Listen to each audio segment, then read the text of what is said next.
السلام علیکم. میں ڈاکٹر ہمایون ہما آج کے سوال کے ساتھ. سوال یہ ہے کہ کیا نگران حکومتوں کو دور رس اور دیرپا فیصلوں کا اختیار حاصل ہے؟ کیا وہ پالیسی میٹرز کے بارے میں احکامات جاری کر سکتے ہیں؟ اگر نہیں تو پھر انہیں تعلیمی معاملات میں مداخلت کا کوئی حق حاصل نہیں ہے. اس کی ایک مثال یہ ہے کہ پنجاب میں بتایا جا رہا ہے مبینہ طور پر کہ تعلیمی اداروں کی نجکاری کا فیصلہ کیا گیا ہے.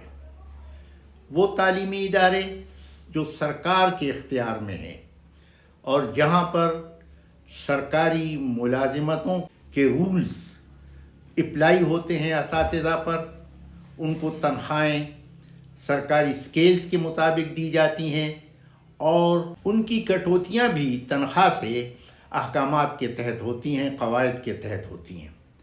لیکن سوال یہ پیدا ہوتا ہے کہ نجکاری کے بعد ان کے ملازمتی قواعد کیا ہوں گے، ان پر کون سے رولز اپلائی کیے جائیں گے.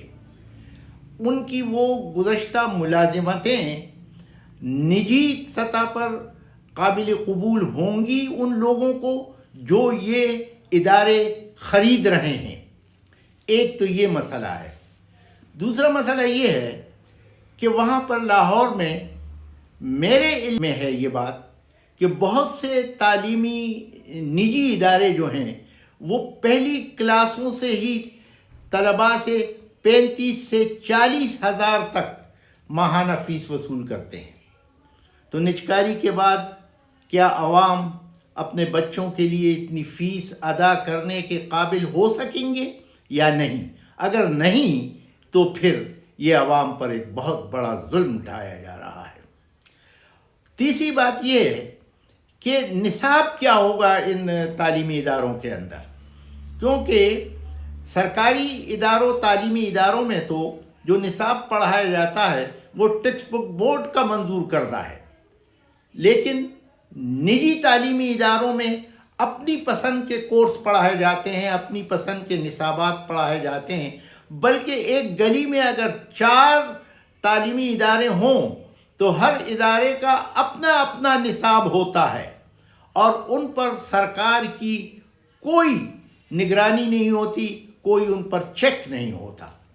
چنانچہ میں سمجھتا ہوں کہ پنجاب میں آج تک اگرچہ یہ نجکاری کے احکامات جاری نہیں ہوئے، لیکن یہ جو بات پھیلی ہوئی ہے یہ بڑی دور رس ہے اور دیرپا ہے، اور نگران حکومت کی یہ ذمہ داری ہے کہ وہ نجکاری کے اس فیصلے کو واپس لیں اور سرکاری اداروں میں اصلاحات کے بارے میں سوچیں.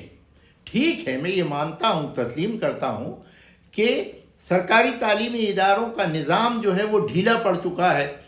اساتذہ کے بارے میں بھی یہ کہا جاتا ہے کہ وہ اپنے فرائض کی طرف پوری توجہ نہیں دیتے، لیکن اس میں بہتری کی صورت پیدا کی جا سکتی ہے.